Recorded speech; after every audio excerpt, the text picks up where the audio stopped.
창세기 11장. 당시 온 세상에는 언어가 하나였으며 같은 말을 썼습니다. 사람들이 동쪽에서 와서 시날 땅에서 평원을 발견하고는 그곳에 정착했습니다. 그들이 서로 말했습니다. 자, 우리가 벽돌을 만들어 단단하게 굽자. 그들은 돌 대신 벽돌을, 진흙 대신 역청을 사용했습니다. 그리고 그들이 말했습니다. 자, 우리가 우리를 위해 성을 쌓고 하늘까지 닿는 탑을 쌓자.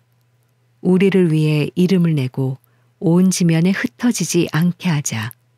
여호와께서 사람들이 쌓는 성과 탑을 보시기 위해 내려오셨습니다. 그리고 여호와께서 말씀하셨습니다. 저들이 한 민족으로서 모두 한 언어로 말하고 있어 이런 짓을 벌이기 시작했다. 그러니 이제 그들이 하고자 꾸미는 일이라면 못할 게 없을 것이다. 자, 우리가 내려가서 거기에서 그들의 언어를 혼란하게 해 서로 알아듣지 못하게 하자. 그리하여 여호와께서는 그들을 그곳에서부터 온 땅에 흩어버리셨습니다. 그들은 성 쌓는 것을 그쳤습니다. 그래서 그곳 이름이 바벨이라 불리는 것입니다. 그곳에서 여호와께서 온 세상의 언어를 혼란하게 하셨기 때문입니다. 그곳에서 여호와께서 그들을 온 땅에 흩으셨습니다. 셈의 족보는 이러합니다. 셈은 홍수 후 2년 뒤인 100세에 아르박삿을 낳았습니다. 셈은 아르박삿을 낳은 후 500년을 더 살면서 다른 자녀들을 낳았습니다.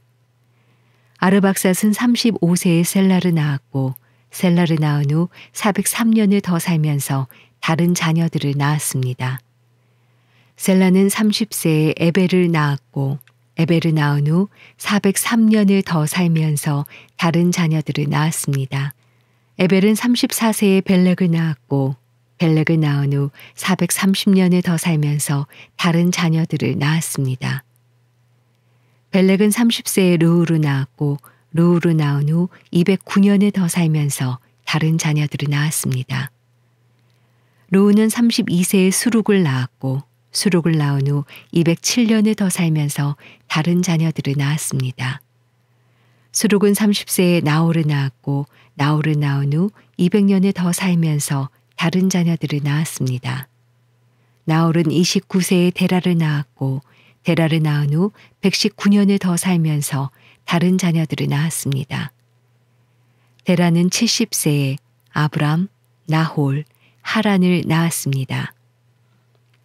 데라의 족보는 이러합니다. 데라는 아브람, 나홀, 하란을 낳았습니다. 하란은 롯을 낳았습니다.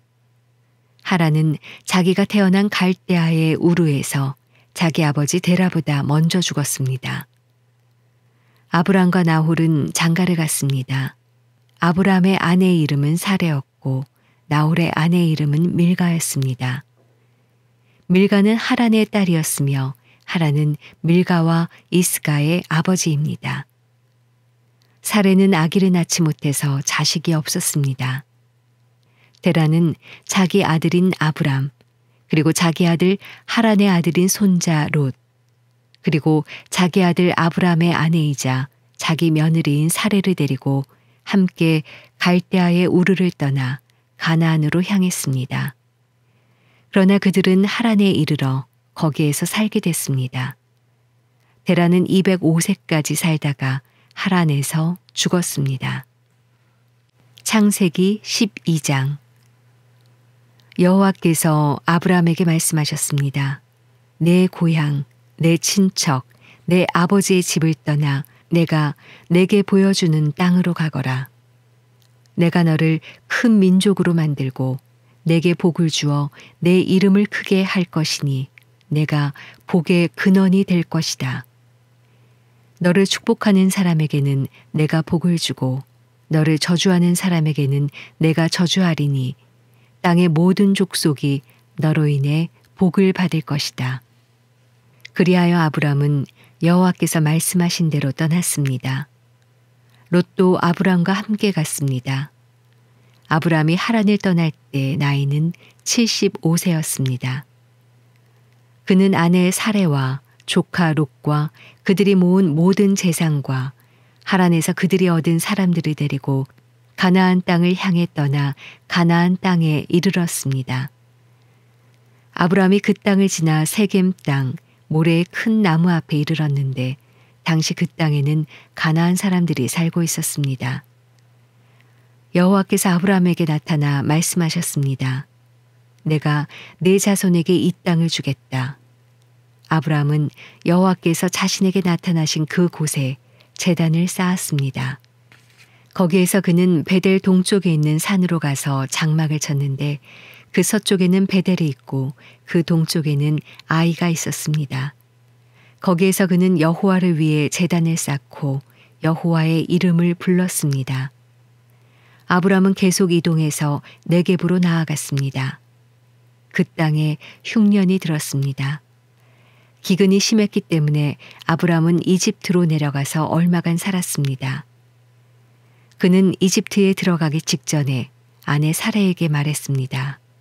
보시오, 당신은 용모가 아름다운 여인임을 내가 알고 있소. 이집트 사람들이 당신을 보고 이 여인이 아브라함의 아내구나 하며 나는 죽이고 당신은 살려줄지 모르오. 부탁이오. 당신이 내 여동생이라고 해주시오. 그러면 당신으로 인해 그들이 나를 잘 대접할 것이고 당신 덕에 내가 살게 될 것이오. 아브라함이 이집트에 들어갔을 때 이집트 사람들이 사례를 보았는데 그녀는 매우 아름다웠습니다. 바로의 신하들도 그녀를 보고 바로 앞에 가서 칭찬을 했습니다. 그래서 사례는 바로의 왕실로 불려 들어갔습니다. 바로는 사례 때문에 아브라함을 잘 대접해 주었습니다.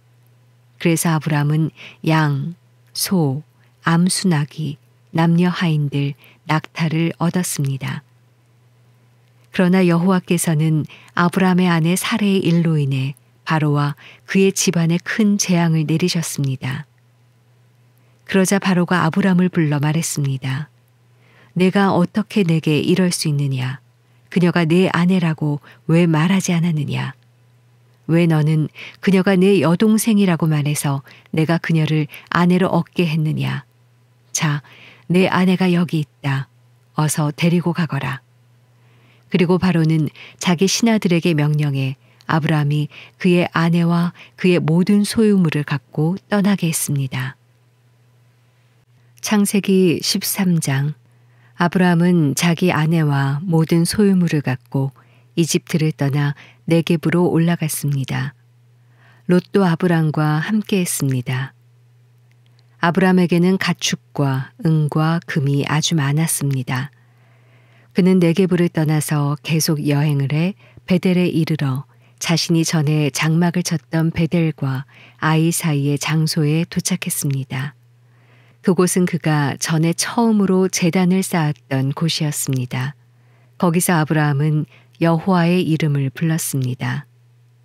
한편 아브라함과 함께 다니던 롯에게도 양과 가축과 장막들이 따로 있었습니다. 그들이 함께 머물기에는 그 땅이 너무 좁았습니다. 그들이 함께 지내기에는 그들이 가진 것이 너무 많았기 때문입니다. 아브라함의 양치기들과 롯의 양치기들 사이에 싸움이 일어났습니다. 그 당시에는 가나안 사람과 브리스 사람도 그 땅에 살고 있었습니다. 아브라함이 롯에게 말했습니다. 우리는 한 친척이므로 너와 나 사이에 내 양치기와 내 양치기 사이에 더 이상 싸움이 없도록 하자. 온 땅이 내 앞에 있지 않느냐. 나를 떠나거라. 만약 내가 왼쪽으로 가면 나는 오른쪽으로 가겠고 내가 오른쪽으로 가면 나는 왼쪽으로 가겠다. 롯이 눈을 들어 요단의 온 들판을 보니 그곳은 소알에 이르기까지 사방에 물이 넉넉한 것이 마치 여호와의 동산이나 이집트 땅 같았습니다. 이때는 여호와께서 소돔과 고모라를 멸망시키시기 전이었습니다. 롯은 요단의 온 들판을 선택해 동쪽으로 갔습니다.